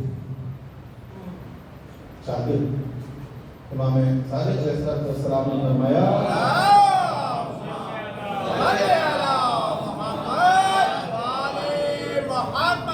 کہ 4 افراد نے ہمارے آباء و اجداد کی فقہ کو زندہ رکھا ہے۔ نام لے لیں 4 افراد، ابو بشیر، زرارہ بن عیون، محمد بن مسلم، برائد بن معاویہ الجلی، نام لے کے فرمایا کہ 4 افراد وہ ہیں جنہوں نے ہمارے آباء و اجداد کی فقہ کو زندہ رکھا ہے۔ امام تو نہیں ہے، معصوم تو نہیں ہے، ان میں سے ایک شخص وہ ہے جس نے 3 4 معصومین سے قصب بحث کیا، کسی کو 20,000 حدیثیں یاد تھی، کسی کو 30,000 حدیثیں یاد تھی، اور ائمہ تاریخ نام لے کے ان کو ریکمینڈ کرتے ہیں۔ کوئی شخص کوفے سے آیا تو امام نے کہا کہ تمہارے پاس محمد ابن مسلم موجود ہے، اس سے جا کے کام لے لیا کرو، وہ ہمارا قابل اعتماد ہے، میرے والد کا بھی قابل اعتماد ہے۔ کبھی امام رضا علیہ السلام کہتے ہیں کہ تمہارے پاس زکریا ابن آدم ہے نا قوم میں، اس سے جا کے کام لے لیا کرو، کون ہے زکریا ابن آدم؟ آج جو قوم حرم مسلمہ کے سامنے ان کی خبر موجود ہے، امام کے اصحاب میں سے، امام کے شاگردوں میں سے، اپنے زمانے کے فقیہ، اپنے زمانے کے مجتہد، جن کو امام ریکمینڈ کرتے، جن کو امام خود ریکمینڈ کرتے۔ شیخ سلوک کا نام تو آپ نے سنا ہوگا، شیخ سلوک کے جو والد تھے ابن بابویہ قمری، کون کے تھے؟ شیخ سلوک کے قمری تھے، ان کے والد کی خبر آج تو قوم میں ہے، اسے حرم مسلمہ کے سامنے، وہ 11ویں امام کے اصحاب میں سے، امام زمانہ کو انہوں نے خطوط لکھی، جوابات ہیں۔ تو ائمہ تحریف کے زمانے میں ہی آپ دیکھیں گے کہ یہ لوگ اہل بیت کی فقہ کو پروموٹ کرنے والے، کیونکہ ائمہ تحریف کے بارے میں نے عرض کیا نا کہ ظالم حکمرانوں کی سخت نظر ہوتی تھی ان سے ملاقات کی اجازت نہیں ہوتی، ان کو در بدر کیا گیا، ان کو مدینے میں رہنے نہیں کیا گیا، ان کو قید و بند میں رکھا گیا۔ جن حالات سے گزرے تو ان کی تعلیمات آج ہم تک کیسے پہنچی؟ یہ انہی لوگوں کے ذریعے کہ جنہوں نے اس کو مرتب کیا، جنہوں نے لکھا۔ 400 کتابیں امام صادق علیہ السلام کے زمانے تک لکھی گئی جن کو اصول اربعہ میں آتے ہیں، 400 books of اصول حدیث کی اس کتاب کو کہتے ہیں جو براہ راست کسی معصوم سے سن کے لکھی ہے۔ 400 کتاب کے زمانے سے لکھی ہے، آج وہ نہیں آبسلیٹ ہو گئی۔ 60-70 کتابیں ایسی ہیں جو کلیم کی جاتی ہیں کہ اصول اربعہ میں تھی۔ یہ کوئی زمانے میں کتاب سمجھیں آپ کیسے ہوتی تھی؟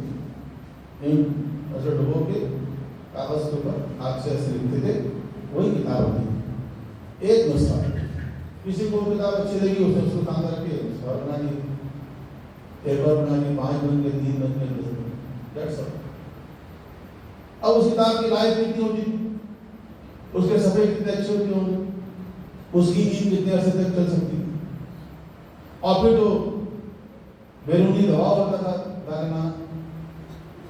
ایک بہت بڑے عالم دین کے بارے میں کہتے ہیں کہ ان کے پاس ایک اچھا خاصا کلیکشن تھا، لیکن اس خوف سے کہ کہیں ان کے گھر میں چھاپا نہ پڑ جائے، ان کے گھر سے یہ والی کتابیں نہ برآمد ہو جائیں کہ جن میں اہل بیت کی تعلیمات لکھی ہوئی ہیں، اس شخص نے یہ کیا کہ گھڑے کو کھول کے اندر کتابیں رکھ کے بند کر دی۔ پھر جب کہ حالات بہتر ہوئے تو اس نے اس کو کھول کے جب نکالنے کی کوشش کی، اندر سے کچھ بھی نہیں، گل گئی کتابیں، کتابوں کی رائے کتنی ہوتی ہے۔ لیکن یہ جو تعلیمات ہم تک پہنچی ہیں، یہ کس طرح پہنچی؟ ان کے ادوار، دور اول، دور ثانی، دور ثالث۔ پہلے دور میں جو کتابیں لکھی گئی ان کو سامنے رکھ کے دوسرے دور پر انہوں نے کتابیں پڑھائی، دوسرے دور میں جو کتابیں لکھی گئی ان کو سامنے رکھ کے تیسرے دور میں کسی کا خیال کی۔ اس طرح ان کو اس امت تک پہنچایا۔ یہ سب کون لوگ معصوم تو نہیں تھے نا؟ آج جو آسانی کے ساتھ لوگ کہہ رہے تھے دین کا معصوم سے لے کے، تو دین تو پیغمبر کے زمانے میں بھی معصوم سے نہیں دیا لوگوں نے۔ کتنے ایسے علاقے ہیں جہاں اللہ کے رسول نے مبلغین بھیجے، لوگوں نے دین ان سے لیا۔ اللہ کے رسول کبھی یمن گئے؟ یمن میں اسلام کیسے پہنچا؟ اللہ کے رسول مدینہ گئے؟ مدینہ میں آپ کا استقبال ہوا؟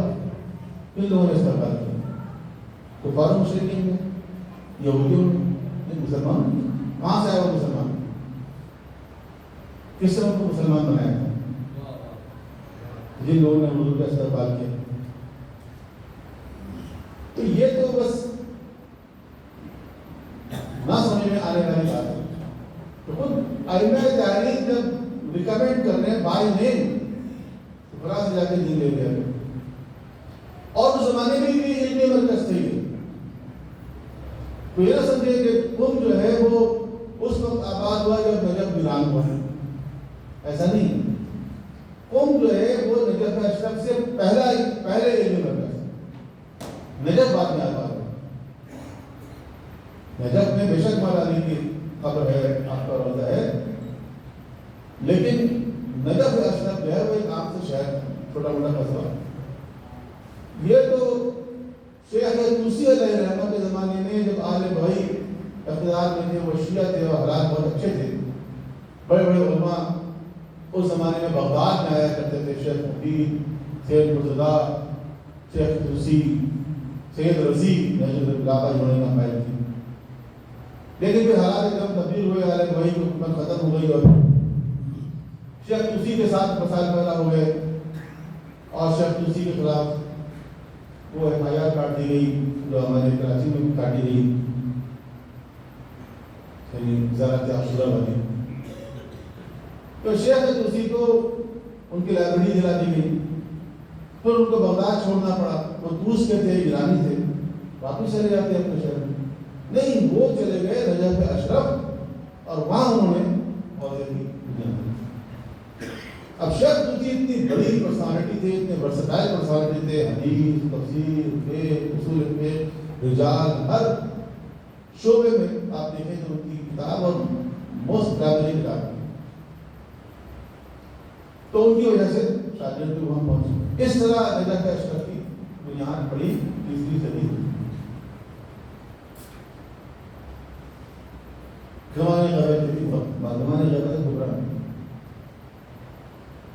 جبکہ قم وہ شہر ہے جس کے بارے میں خود ائمہ تاریخ کا ارشاد ہے کہ شہر قم جو ہے یہ عشرت آل محمد کے لیے نشیمن ہے۔ قم میں ہر دور میں شیعہ آباد رہے۔ ایران میں جب شیعوں کی حکومت نہیں تھی، شیعوں کی حکومت تو بہت بعد میں آئی، اس زمانے میں بھی شہر قم میں شیعوں کا اتنا انفلوئنس تھا کہ شہر قم کے جو قاضی ہوتے تھے وہ شیعہ مجتہد ہوتے تھے، مقرر کیے جاتے تھے شہر قم، اور بہت بڑے بڑے علماء اور فقہاء، کچھ نام تو میں نے لے لیا ختم ہو چکا ہے، اس لیے میں ختم کرتا ہوں گفتگو کو۔ ہمارے یہاں ایسا نہیں رہا کبھی بھی جس طرح دیوبند اور بریلی کے آپس میں مسائل میں، قم اور نجف کے بڑے بڑے علماء، نجف کی بنیادی ایرانی نے رکھی، شیخ دوسری ایرانی تھے جنہوں نے نجف کا بنیاد رکھی۔ اور آج جو نجف اشرف کے ہیں آیت اللہ سیستانی، یہ کہاں کے ہیں؟ سیستان کہاں ہے؟ سیستان بلوچستان ایران کے ہیں، وہی کے ہیں۔ آیت اللہ خوئی کہاں کے تھے؟ ایران کے تھے۔ بڑے بڑے علماء جو ہیں وہ شیعوں کے ہوں یا سنیوں کے ہوں، وہ سب آپ کو ملیں گے۔ امام بخاری، مسلم، خود امام ابو حنیفہ پیچھے سے ایرانی تھے۔ تو ہمارے یہ مسئلہ کبھی نہیں رہا، نہ آج کبھی کہ نجف کے ہیں یا قم کے، یہ ہمارے علمی مراکز ہیں، یہ سینٹر آف ایکسلنس ہے۔ کربلا بھی ہمارا علمی مرکز رہا ہے، نجف بھی رہا ہے، قم بھی رہا ہے، بغداد بھی رہا ہے، مدینہ بھی رہا ہے، حلہ ایک چھوٹا سا شہر ہے مدینہ کربلا کے قریب، حلہ ایک ہمارا ایک سینٹر آف ایکسلنس رہا ہے، خراسان ایک سینٹر آف ایکسلنس رہا ہے، جبل عامل لبنان کا ایک چھوٹا سا علاقہ ہے۔ اتنے بڑے بڑے علماء پیدا ہوئے جبل عامل کے، جتنے بھی آپ کو علماء کے نام کے ساتھ عاملی نظر آئے گا، عین والے عاملی، وہ سب لبنان کے پیچھے سے لبنانی عاملی عین، اور جو الف والے عاملی ہیں وہ ایرانی ہیں۔ بیات اللہ جوادی عاملی الف سے عاملی ہیں، وہ ایرانی ہیں، اور جو عین والے عامل ہیں حر عاملی، یہ کہاں کے؟ یہ لبنان کے۔ صدر فیملی آپ کی جتنی ہیں لبنان کی، عرب ایران عراق میں۔ تو یہ مسئلہ کبھی نہیں رہا کہ کون کہاں کا۔ جب صفویوں کی حکومت ایران میں آئی تو انہوں نے جبل عامل سے لبنان سے ایک بڑے بڑے عالم کو، فقیہ کو دعوت دی، بلایا، جن کا نام تھا محقق ترقی، اور ان کے لیے ڈگری جاری کیا کہ آج سے امام زمانہ کے نمائندے ہیں، دینی معاملات میں جو کچھ یہ حکم دیں گے ایران میں وہی رائے ہوگا۔ حالانکہ ایران میں بہت بڑے بڑے علماء موجود تھے، علامہ مجلسی اور ان کے والد تقی مجلسی وہ موجود تھے۔ انہوں نے نہیں کہا کہ تم عرب عالم کو لا کے تم نے یہاں کیوں بڑھا دیا، ایرانی تو برداشت نہیں کرتے بتائے، لیکن ایسا نہیں ہے، علمی معاملات ہیں، اس میں اس طرح نہیں ہے۔ تو فقہ جعفری ہمیشہ سے ایک زندہ فقہ رہا ہے۔ فقہ جعفری جو علماء کے بارے میں آپ نے کبھی نہیں سنا ہوگا کہ انہوں نے سائنس کی مخالفت کی ہو، سائنسدانوں کی مخالفت کی ہو، جدید علوم کی مخالفت کی ہو، یہ آپ کہانیاں سنتے رہتے ہیں۔ ہر چیز کو حرام قرار دینا، ہر چیز کو منع کرنا، بیان لانا ہمارے پابندی نہیں ہے۔ ہمارے یہاں تو وہ کتابیں جو ہمارے خلاف لکھی ہیں اس پر پابندی نہیں۔ میں ایک مرتبہ کربلا میں تھا، ہمارے ساتھ ایک ہمارے دوست تھے، تو ایک کتاب کی دکان میں ہم گئے تو وہ کہنے ہیں مجھے بڑی خوشی ہوئی ہے دیکھ کر کے یہاں اہل سنت کی کتابیں ہیں، بخاری ہیں، مسلم ہیں، ترمذی ہے، سب چیز کی طبری ہے، یعقوبی ہے۔ تو میں نے کہا کہ آپ سے بخاری اور مسلم دیکھ رہے ہیں، میں نے کہا یہ بھی ہم کر رہی ہے السوائق المحرقہ، جو شیعوں کے خلاف طلاق لکھی ہوئی بڑی مارکیٹ آرا کی طرح سمجھی جاتی ہے، یہ بھی کربلا میں بھی نہیں ہے، یہ بھی بک رہی ہے۔ میں نے کربلا میں نہیں، یہ ہمارے مرکزی جلوس میں بھی بکتی ہے۔ میں نے کہا ہمارے کراچی کے مرکزی جلوس میں بھی سوائے کا محرکہ کا اردو ترجمہ بکتا ہے۔ یہ بڑی بات ہے، یہ بڑی بات نہیں ہے۔ یہ تو ہم کہتے ہیں کہ پڑھیں آپ، ہمارے بچے اگر یہ نہیں پڑھیں گے جو شوقین ہیں ان کو پتہ تو چلے نا کہ ان کے خلاف FIR کٹی کیا ہے۔ آپ ایک مقدمہ اگر لڑنا چاہتے ہیں، سب سے پہلے تو آپ کہتے ہیں FIR کی کاپی ہوگی، تو چلیے آپ کا کیا الزام لگے، تو وہ تو ابن حجر حیثمی نے FIR کی کاپی جمع کر کے پوری فائل دے دی ہے، یہ آپ کے اوپر الزامات ہیں۔ تو ہم تو نہیں بیان کرتے کہ نہیں پڑھو گمراہ ہو جاؤ گے، ایسا نہیں۔ تو پھر جعفری آپ دیکھیں گے تاریخ میں ہر دور میں بہت وائٹل فکر ہے۔ وکیل آپ تفصیل میں جانے کا ورنہ میں اشارہ کرتا تھوڑا سا کہ آج جو آپ دیکھ رہے ہیں کہ ایران مقابلہ کر رہا ہے، تو آپ کیا سمجھتے ہیں کہ بغیر ٹیکنالوجی کا مقابلہ ہو رہا ہے؟ مومن ایک تو بے دیکھ بھی لڑتا ہے سپاہی، بغیر دیکھ کے مومن جائے گا میدان میں، بغیر دیکھ کے مومن نہیں جاتا میدان میں، مومن بھی دیکھ لے کر جاتا ہے۔ لیکن کافر ہے تو شمشیر پہ کرتا ہے بھروسہ، مومن بھی تیغ لے کر جاتا ہے لیکن مومن تیغ پہ بھروسہ نہیں کرتا، خدا پہ بھروسہ کرتا ہے۔ تو اگر یہ تیاری نہ ہوئی ہوتی، اگر رہبر معظم کو وہ ویژن نہ ہوتا تو وہ ہر تقریر میں کہتے تھے پیش رفت ایڈوانسمنٹ اور ایڈوانسمنٹ۔ جو میزائل کی ٹیکنالوجی ہے اس کو بتاتے خود دیکھتے تھے کہ اس کے فنکشنز کیا ہیں۔ ایک دفعہ جب میزائل کا تجربہ کیا گیا اور وہ میزائل گرا جا کر اور جا کے نہیں پھٹا، تو نہیں پھٹا یا کچھ اور یا ڈائریکشن چینج ہو گیا اس طرح، یعنی وہ تجربہ کامیاب نہیں ہوا۔ یہ تجربہ کامیاب نہیں ہوا تو رہبر معظم نے جو ٹیم تھی سائنسدانوں کی ان سے کہا کہ دیکھو یہ جو آپ میزائل بنا رہے ہیں اور یہ جا کے بعض اوقات نہیں پھٹتا ہے یا غلط جگہ پہ جا کے گر جاتا ہے، تو کیا اس میں کوئی ایسی ٹیکنالوجی انوالو ہو سکتی ہے کہ اگر یہ میزائل غلط جگہ پہ جا کے گرے تو وہاں نہ پھٹے تاکہ اس سے نقصان نہ ہو، جب صحیح جگہ پہ گرے تو وہاں جا کے پھٹے۔ سائنسدانوں نے کہا ہم کام کرتے ہیں، انہوں نے کوئی کام کیا، ٹائم لگایا تو مزید نہیں سکتے۔ اگر یہ میزائل جا کے صحیح جگہ پر نہیں گرے گا تو وہ نہیں پڑے گا۔ تو آج جو ٹیکنالوجی آپ دیکھیں ٹیکنالوجیکل وار، یہ کیوں نہیں وہ سیکٹر سے کر پا رہی؟ ان کو پتا ہے کہ ادھر سے ایک میزائل جاتا ہے ادھر سے انٹرسیپٹر جاتا ہے، دونوں ایک خاص فزکس میں جس کو کہتے ہیں پروجیکٹائل موشن اس سے جاتا ہے اور پھر ایک جگہ جا کے دونوں ٹکرا جاتے ہیں۔ یہ ہوتا ہے نا سارے سے باتیں، ان کو بھی پتا ہے میزائل بنانے والا انہوں نے ایسا میزائل بنایا ہے کہ جو خاص رفتار سے جاتا ہے، خاص مقام پہ جا کے رفتار بڑھا لیتا ہے، اور جب تک کہ پروجیکٹائل پہنچتا ہے وہ کراس کر چکا ہوتا ہے، اس لیے وہ انٹرسیپٹ نہیں کرتا۔ تو یہ سب کچھ جو ہے یہ صرف سائنسدان نہیں ہوتے، ان کے پیچھے جو ویژن ہے وہ کس کی ہوتی ہے؟ لیڈرشپ، ویژن سے ہوتا ہے۔ یہ جنگیں افراد کو مار کے عمارتوں کو گرا کے نہیں جی سکتے آپ۔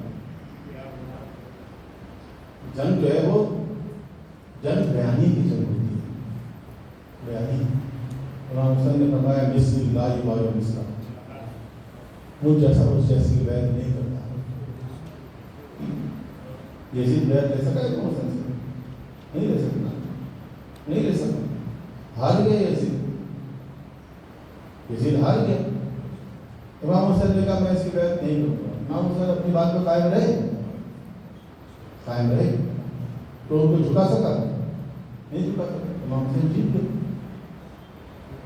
اب آپ کہیں کہ مار دیا، مارنے سے کیا ہوتا؟ یزید یہی کر سکتا تھا۔ جب امام حسین یہ کہہ رہے تھے کہ مجھ جیسا اس جیسی کی بیعت نہیں کر سکتا، تو امام حسین علیہ السلام پورے شعور کے ساتھ پوری بصیرت کے ساتھ یہ بات کہہ رہے تھے نا کہ یہ جو کچھ میں کہہ رہا ہوں اس کے کانسیکوینسز کیا ہو سکتے ہیں. یہ سامنے رکھ کے کہہ رہے تھے کہ بھائی مجھے مارا بھی جا سکتا ہے. کوئی سامنے رکھ کے کہہ رہے تھے بھائی میں مرنے کے لیے تیار ہوں لیکن میں تمہارے بیعت نہیں ہوں. تو کسی بھی دور میں یہ نہیں ہے کہ ہم ایران کی جنگ کی بات کریں. کسی بھی جنگ میں اگر کوئی سامنے والے کو بہت سارا مار دے تو کیا جیت جاتا ہے؟ ایسا نہیں جیتتا ہے.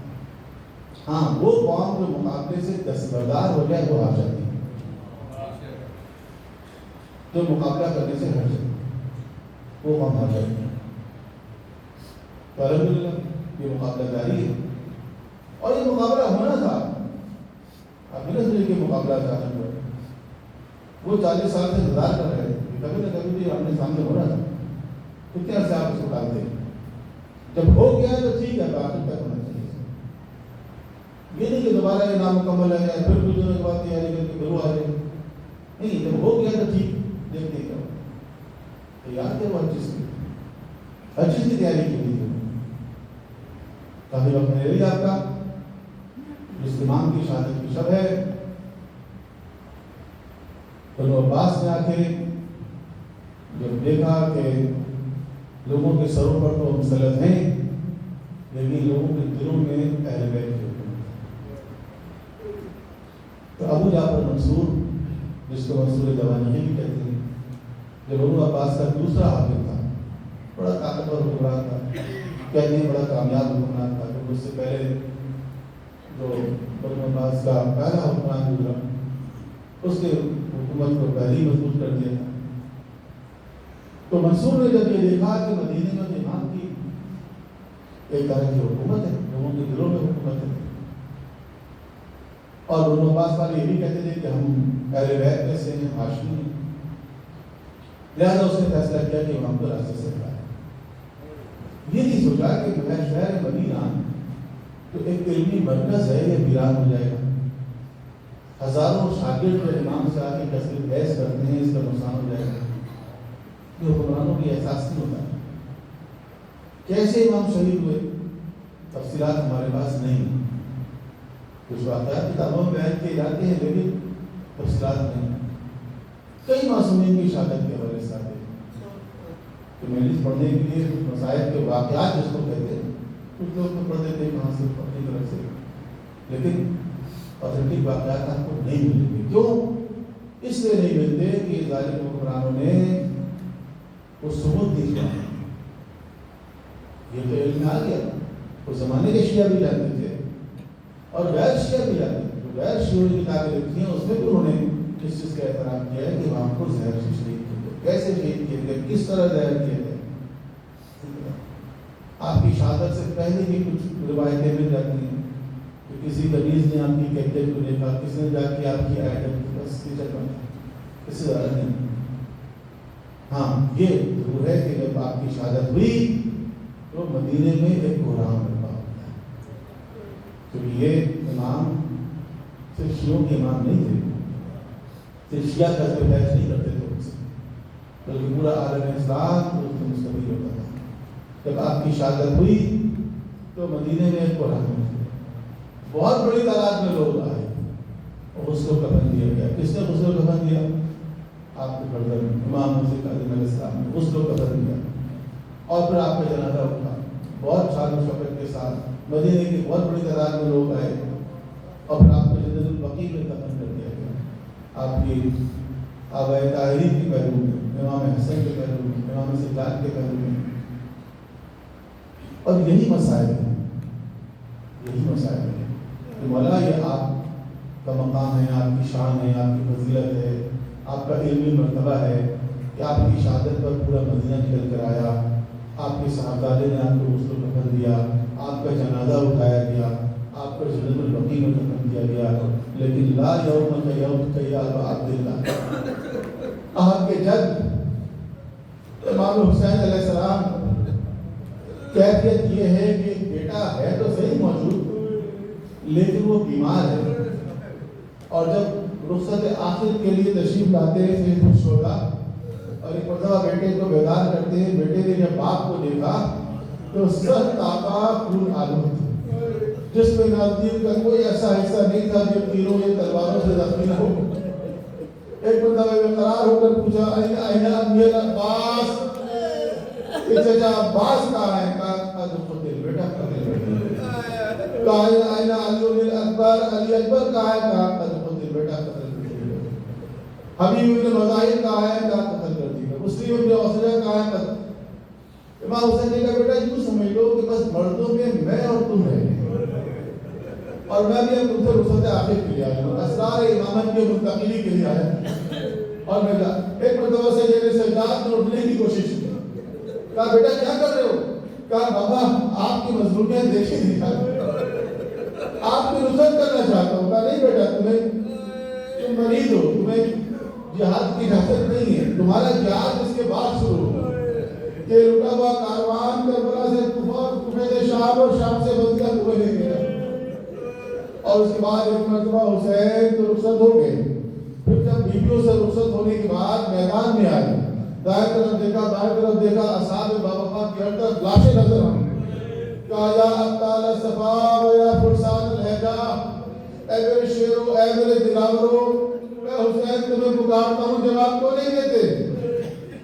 کوئی علاشائے شہدہ میں جنبش ہوئی کہہ رہے ہیں مولا موت نے مجبور کر دیا، ورنہ ایسا کیسے ہو سکتا ہے آپ پکارے اور غلام جواب نہ دے۔ اور اس کے بعد حسین ایک مرتبہ میدان میں آئے، وہ مقابلہ کیا کہ الامان والحفیظ، یہاں تک کہ ہاتھ دے کے غیبی کی صدا بلند ہوئی، اللہ قد قتل الحسین بحسن۔ چلالی زینب ایک مرتبہ امام سجاد کے پاس آگے کہتی بیٹا سید سجاد دیکھو یہ زمین کربلا کو زلزلہ کیوں آ رہا ہے، یہ سرخانیت کیوں چل رہی ہے، آپ کی غیبی کی کیا ثقافت نہ ہو رہی ہے۔ ایک مرتبہ سید سجاد آسا کا سہارا لے کے دروازے عجیب میں آگے کہتے ہیں السلام علیکم یا ابا عبداللہ، کیونکہ ہمارا بابا شہید کر دیے گئے، سر رو کے نیزہ پہ بلند کر دیا۔ اللہ رحمۃ اللہ القوم الظالمین وسيعلم الذين ظلموا أي منقلب ينقلبون۔ بارك الله فيكم قبول قرآن کریم اور سیرت معصومہ کے مطابق اپنی زندگی کو استعمال کریں۔ ہمارے جوانوں نے جس کو امام علی کی طرف سے مانا مسلمان جیسا اتحاد و اتفاق کو فروغ عطا، جہاں جہاں مسلمان عالم کو رشتے کے خدا پر سر بیٹھا ہے انہیں کامیابی عطا فرمائے، جمہوریہ اسلامی کو امریکہ اور اسرائیل پر کامیابی عطا فرمائے، حزب اللہ انصار اللہ حزب شعبی اور تمام مجاہدین اسلام کو کامیابی عطا فرمائے۔ حزب زمین کو اپنے ساتھ قبول کرنے کے لیے شہداء کربلا کا انتقام لینے کے لیے مجھے حضور میں تعبیر فرمائے، ہم سب کے محمد اسلام کا سارا بات سے قرار دے۔ ربنا تقبل منا انك انت السميع العليم برحمتك يا ارحم الراحمين۔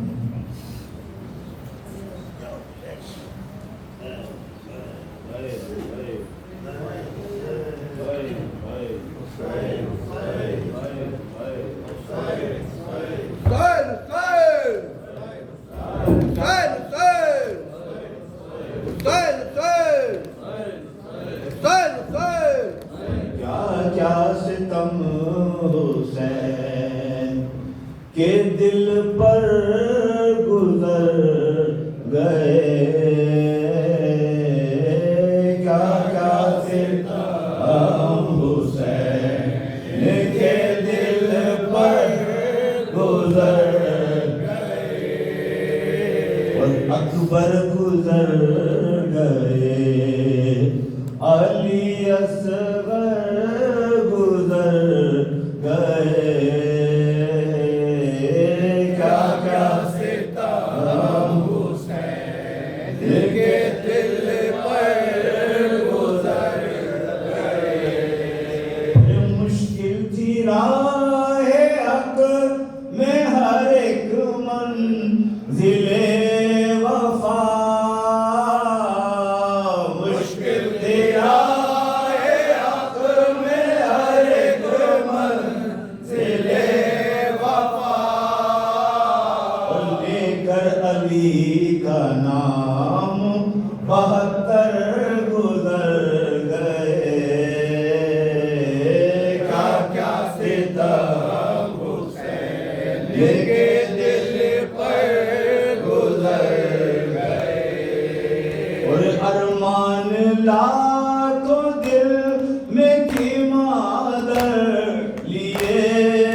دن بیاہ کے جب آئے تو اکبر گزر گئے کیا کیا ستم حسین کے دل پر گزر گئے دیتی رہی دعائی بہن بعد قتل شاہ دیتی رہی دعائی بہن بعد قتل شاہ لاشوں کو روندتے ہوئے لشکر گزر گئے کیا کیا ستم حسین کے دل پر گزر گئے جب یاد آ گئی کبھی زینب کو کربلا جب یاد آ گئی کبھی زینب کو کربلا جب یاد آ گئی کبھی زینب کو کربلا جب یاد آ گئی کبھی زینب کو کربلا کیا کیا نظر کے سامنے منظر گزر گئے کیا کیا ستم حسین کے دل پر گزر گئے دیکھا کیے ہزاروں تماشا ایران میں دیکھا کیے ہزاروں تماشا ایران میں دیکھا کیے ہزاروں تماشا ایران میں دیکھا کیے ہزاروں تماشا ایران میں سر کو جھکائے آل پیمبر گزر گئے کیا کیا ستم حسین کے